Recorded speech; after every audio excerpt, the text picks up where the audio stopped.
Bismillahirrahmanirrahim. Assalamualaikum warahmatullahi wabarakatuh. Salam sejahtera untuk kita semua. Shalom. Om Swastiastu, Namo Buddhaya, salam kebajikan. Rekan-rekan wartawan yang saya hormati, terima kasih atas kehadirannya hari ini di Dewan Pimpinan Pusat Partai Demokrat. Segenap pengurus DPP Partai Demokrat baru saja melaksanakan rapat pleno awal tahun untuk mengevaluasi program kerja 2022 sekaligus menyusun rencana 1 tahun ke depan. Jadi bisa dikatakan rapat pleno tadi merupakan kick-off tahun 2023. Kami juga mendiskusikan Political Economic Outlook, artinya kita membahas landscape ekonomi dan juga politik di tahun 2023 termasuk berbagai dampak, tantangan dan peluang bagi Indonesia. Mengawali tahun 2023 ini, dunia masih menghadapi berbagai ketidakpastian. Perang Rusia-Ukraina juga tak kunjung usai. Belum lagi gejolak dan juga ketegangan geopolitik yang terjadi di berbagai kawasan di dunia. Akibatnya, dunia dihantui oleh krisis multidimensional. Bisa dikatakan hari ini kita sangat terganggu terkait dengan perdagangan internasional, potensi krisis energi, krisis pangan, dan juga potensi resesi ekonomi global. Ini terus membebani masyarakat dunia, termasuk tentunya rakyat Indonesia. Saat ini inflasi di tanah air juga telah mencapai titik tertinggi dalam 9 tahun terakhir. Akibatnya kita memasuki masa stagflasi. Pertumbuhan yang stagnan dan inflasi yang terus terjadi. Walaupun pertumbuhan ekonomi kita bisa dijaga di angka 5%, tetapi yang menjadi masalah adalah bayang-bayang tingginya inflasi di angka 5,5%. Ini di atas standar kewajaran. Angka inflasi secara nasional yaitu di bawah 3%. Akibatnya kita tahu harga-harga naik, harga BBM naik, harga kebutuhan bahan pokok naik. Dan ini semua tentu semakin menghimpit kehidupan wong cilik, saudara-saudara kita yang terkategori miskin dan hampir miskin. Di sisi lain, utang luar negeri kita juga terus menumpuk, sedangkan cadangan devisa kita juga terus tergerus, menipis karena harus menahan nilai tukar rupiah yang belakangan ini juga melemah akibat menguatnya dolar Amerika Serikat. Kita juga tahu bahwa gelombang PHK secara massal juga terjadi di sana sini. Ini semua tentunya mengancam masa depan dan nasib para buruh dan pekerja nasional kita. Dalam situasi ini, Partai Demokrat juga mencermati bahwa foreign direct investment atau penanaman modal asing ini juga belum optimal, masih sangat terbatas. Padahal kita membutuhkan investasi untuk pertumbuhan ekonomi nasional, juga pada akhirnya untuk kesejahteraan rakyat. Para investor tentu berharap bahwa ada kepastian hukum dan iklim demokrasi yang sehat bagi mereka memiliki keyakinan, trust untuk bisa menanamkan uangnya di Indonesia. Selain itu, teman-teman sekalian, kami juga mendiskusikan tentunya dinamika politik nasional. Saat ini kita sudah masuk tahun politik. Sejumlah tahapan pemilu sudah kita lewati, dari mulai pendaftaran, verifikasi partai politik, kemudian pengundian dan atau penetapan nomor urut peserta pemilu, hingga kita juga berharap pada akhirnya kita bisa menyusun DCS, DCT, masuk ke masa kampanye nasional, dan seterusnya, termasuk tentunya ada sebuah momentum yaitu pendaftaran dan penetapan pasangan capres dan cawapres.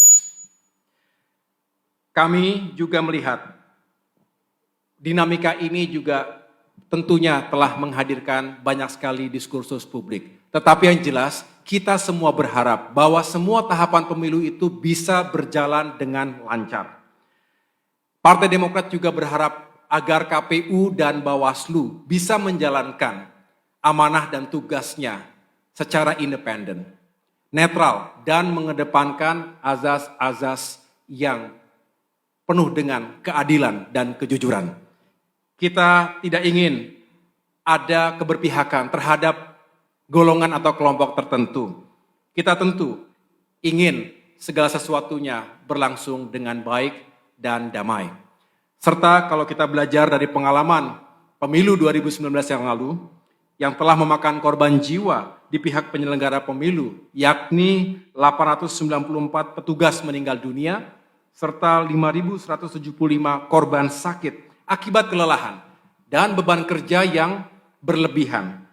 Oleh karena itu kali ini kami berharap bisa ditekan seminimal mungkin, bahkan sebisa mungkin zero incident.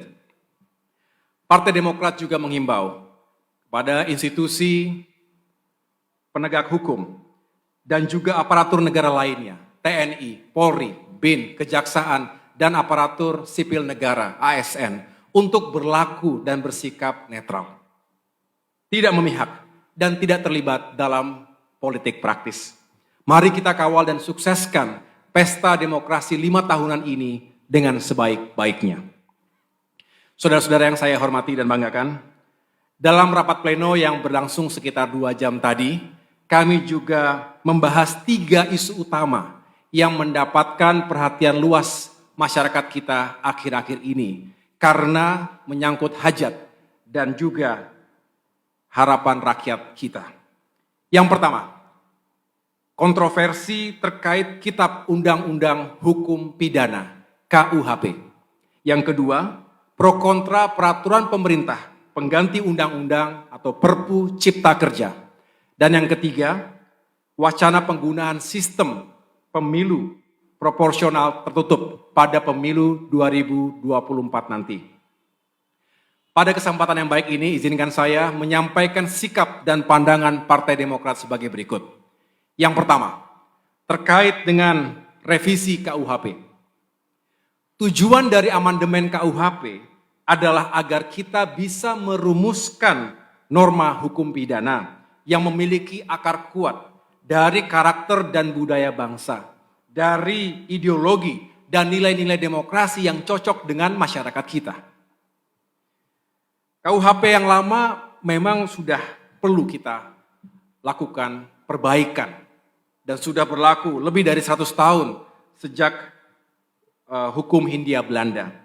Namun demikian, Demokrat memberikan sejumlah catatan kritis pada proses amandemennya, khususnya terkait aturan-aturan yang sifatnya bisa menjadi pasal karet.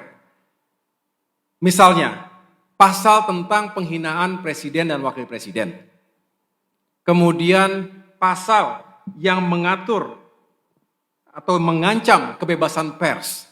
Lalu pasal tentang demonstrasi dan unjuk rasa. Jangan sampai pasal-pasal kontroversial tadi digunakan sebagai alat kekuasaan untuk menggebuk lawan-lawan politik. Sekali lagi, digunakan oleh kekuasaan untuk menggebuk lawan-lawan politik, untuk membungkam suara kritis rakyat, termasuk apalagi mengkriminalisasi rakyatnya sendiri. Demokrat tidak ingin jika sedikit-sedikit rakyat ditangkap karena berbeda pendapat dengan pemimpinnya. Kita juga tidak ingin kalau kemudian ada warga negara yang takut berbicara di negerinya sendiri. Untuk itu, Partai Demokrat meminta kepada pemerintah, khususnya lembaga pengawas, pengatur, dan penegakan hukum, agar benar-benar bijaksana dan tidak sewenang-wenang dalam menerapkan dan menjalankan aturan pidana ini. Jangan sampai KUHP yang baru ini justru menghancurkan pilar-pilar demokrasi yang telah kita perjuangkan dan kita rawat sejak era reformasi. Sebaliknya, Demokrat kembali menyerukan dan mengajak seluruh elemen masyarakat dimanapun berada, baik para jurnalis, akademisi, mahasiswa, aktivis, jaringan civil society, untuk tetap bersuara.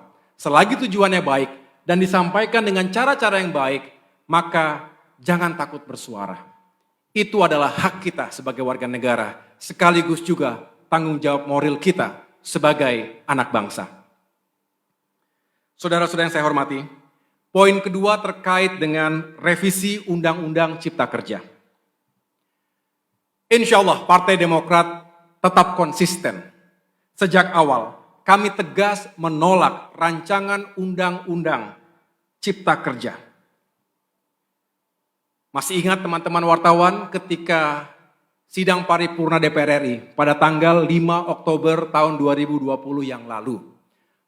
Partai Demokrat menolak dengan tegas. Kami walk out ketika terjadi pengesahan terhadap rancangan Undang-Undang Ciptaker tersebut. Mengapa kami walk out? Mengapa kami menolak? Karena pada esensinya undang-undang tersebut cacat baik secara formal maupun secara material. Paling tidak ada 4 kelemahan yang kami terus sampaikan di ruang-ruang publik. Yang pertama, Undang-Undang Ciptaker ini tidak memuat substansi hukum dan kebijakan yang mengandung kegentingan memaksa. Yang kedua, Undang-Undang Ciptaker ini juga berpotensi memberangus hak-hak dari kaum buruh di tanah air. Dan yang ketiga, kami juga mempertanyakan prinsip keadilan, social justice, yang ada di Undang-Undang Ciptaker ini. Apakah sesuai dengan konsep ekonomi Pancasila atau justru sangat bercorak kapitalistik dan neoliberalistik. Dan yang keempat, proses pembahasan hal-hal krusial dalam rancangan Undang-Undang Ciptaker tersebut juga kurang transparan dan akuntabel. Ternyata, teman-teman, sikap kritis Partai Demokrat tersebut akhirnya terbukti. Pada tanggal 26 November 2021, Mahkamah Konstitusi akhirnya menetapkan bahwa produk Omnibus Law atau Undang-Undang Ciptaker tersebut sebagai sesuatu yang inkonstitusional. Dinyatakan inkonstitusional bersyarat. Artinya putusan Mahkamah Konstitusi ini mengkonfirmasi sikap dan pandangan Partai Demokrat tadi. Amar putusan MK sebetulnya sangat jelas dan terang. Menghendaki perbaikan Undang-Undang Ciptaker agar lebih partisipatif, aspiratif, dan juga legitimate. Melibatkan masyarakat dan berbagai kalangan yang memang menjadi stakeholders dari Undang-Undang Ciptaker tersebut. Perbaikan tentunya harus mewadahi aspirasi masyarakat dan hak-hak kaum buruh juga harus sejalan dengan agenda pembangunan nasional yang berkeadilan dan berkelanjutan. Tetapi pemerintah justru menjawab putusan MK tadi dengan mengeluarkan Perpu nomor 2 tahun 2022. Terkait hal ini, saya tegaskan kembali bahwa Partai Demokrat menolak dikeluarkannya Perpu Ciptaker. Sekali lagi, Partai Demokrat menolak dikeluarkannya Undang-Undang, saya ulangi, Perpu nomor 2 tentang Ciptaker. Perpu seharusnya hanya digunakan untuk keadaan genting dan memaksa. Padahal tidak ada situasi hari ini yang rasanya genting dan memaksa. Dan sebetulnya MK memberikan kesempatan, memberikan ruang waktu 2 tahun untuk melakukan perbaikan sebelum Undang-Undang Ciptaker ini dinyatakan batal permanen. Ada ruang, lalu kenapa harus diburu-buru untuk diterbitkan? Wajar jika banyak elemen masyarakat hari ini yang juga tidak setuju, menilai bahwa langkah-langkah penerbitan Perpu ini sebagai upaya pembangkangan dan pengkhianatan terhadap konstitusi. Ada yang berpendapat, justru satu-satunya situasi genting saat ini adalah hilangnya semangat berdemokrasi di tanah air. Juga hilangnya etika dan moralitas dalam kehidupan dan sistem ketatanegaraan kita. Ini sebetulnya yang perlu mendapatkan perhatian kita hari ini. Sekarang kita mendengar berbagai kalangan masyarakat, termasuk khususnya kaum buruh, kembali berteriak, kembali menggugat keputusan pemerintah itu. Mereka menggugat materi lama terkait dengan skema upah, outsourcing, TKA. kemudian juga aturan PHK, serta berbagai hal problematis lainnya. Karena itu, Partai Demokrat meminta pemerintah untuk kembali berpikir jernih. Hukum dibentuk untuk melayani kepentingan rakyat, bukan untuk melayani kepentingan segelintir golongan ataupun kelompok. Jangan sampai kepentingan bisnis tertentu mengalahkan kepentingan hajat hidup orang banyak. Mengedepankan keadilan, itulah yang kita harapkan bersama sebagai anak bangsa. Ini juga bisa berdampak pada kondisi ekonomi, sosial, politik masyarakat kita. Juga ada aspek lingkungan yang harus kita selamatkan.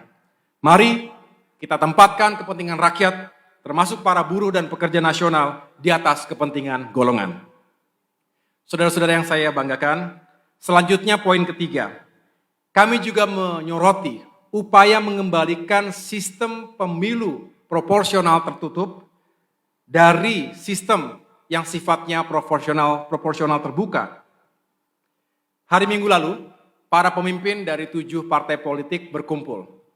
Kami dengan kesadaran ingin bertemu dan membahas isu ini. Dan kami sepakat bahwa harus kita tolak segala upaya dan wacana untuk mengembalikan sistem pemilu menjadi proporsional tertutup. Partai Demokrat sejak awal menolak dengan tegas. Karena ada 2 hal yang perlu saya jelaskan dalam kesempatan ini. Yang pertama, jangan sampai ada hak rakyat yang dirampas dalam kehidupan demokrasi ini. Jika terjadi atau diberlakukan sistem pemilu proporsional tertutup, maka artinya warga negara, masyarakat kita tidak memiliki hak ataupun tidak bisa memilih wakil-wakil rakyatnya secara langsung. Seolah-olah dipaksa untuk membeli kucing dalam karung. Bukankah ini yang juga sudah kita terus perjuangkan di masa reformasi, agar masyarakat benar-benar bisa menggunakan haknya untuk memilih orang dan wakil rakyat yang dianggap terbaik, bisa membawa aspirasi diri dan kelompoknya.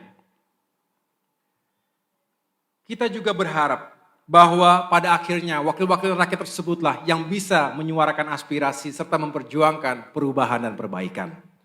Sedangkan alasan kedua, secara internal, setiap partai politik, termasuk Partai Demokrat tentunya, punya kepentingan untuk bisa menjaga moral dan semangat dari kader-kadernya yang tengah berjuang untuk mengikuti kontestasi pemilihan anggota legislatif.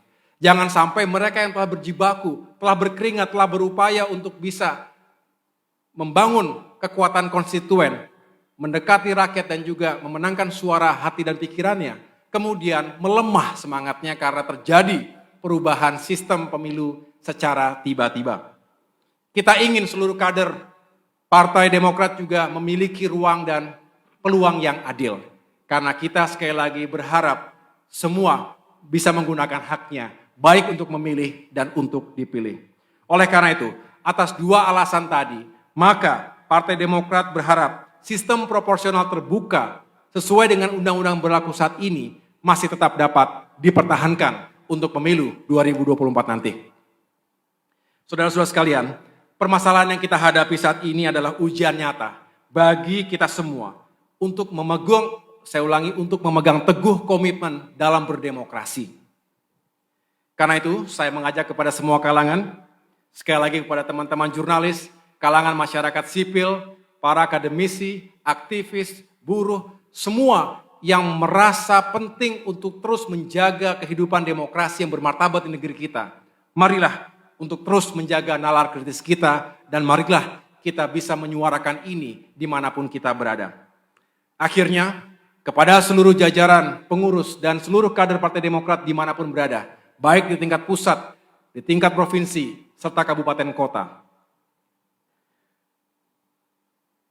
Marilah kita tetap istiqomah, marilah kita tetap istiqomah dalam menjaga nilai-nilai demokrasi dan keadilan.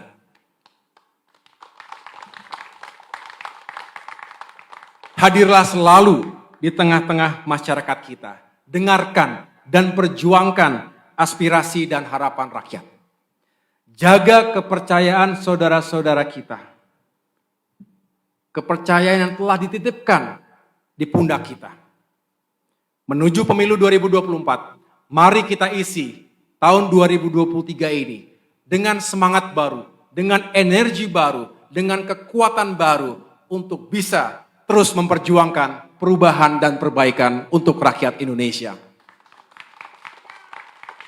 Tuhan bersama kita, semoga Indonesia semakin maju negaranya, semakin sejahtera rakyatnya.